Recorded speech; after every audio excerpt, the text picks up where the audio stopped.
some of the big take-home points, just briefly, is to continue to utilize resources, study other jurisdictions, reach out to individuals to find and identify best practices.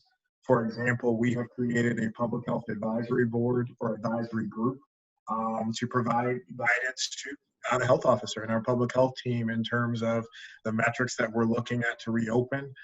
Are we looking at the right things? What other things do we need to be looking into to make sure that we can maximize the safety of our residents, both in the short-term setting as well as long-term, because we want to make sure that the work that we're doing is implementing strategies that are going to be impactful and keep us safe for a long time. And so we recognize we're not the experts on everything. We have lots of staff who have great expertise and knowledge, but we're reaching out again and looking at other places to learn from them in terms of how we can improve what we're doing. So I think that's a big answer. I think part of the other challenge is some of the lessons that we've learned, we honestly are doing the best we can. So for example, with a new outbreak and a new pandemic, you're constantly learning new information. For example, I think back to the whole, all of the data in the very beginning recommended that the majority of cases were related to travel.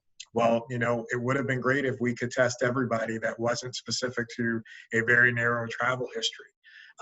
And within that, our testing capacity was significantly limited. So we weren't able to do broad-based testing to factor in community transmission, which at this point has caused this overwhelming majority of the cases that we have.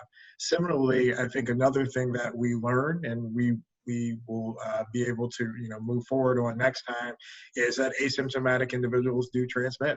And I say that because that received a lot of controversy yesterday with the World Health Organization's or 2 days ago, their comments that they've since walked back. And I think as of this morning, Dr. Fauci addressed that and said that the comments were not accurate, that asymptomatic individuals can and have, in fact, transmitted the virus to other individuals. Because as you know, for a long time, the guidance recommended that those individuals did not, and as a result, our provisions and our investigations did not factor that into consideration. The minute we found out, obviously that changed. Now we have face covering mandates in place, as well as that being an important component of our contact tracing investigations, knowing that the period within which an individual is infectious goes beyond just when they develop symptoms. So those are a couple of things that I think that we have learned already and have implemented and used to guide our process as we move forward.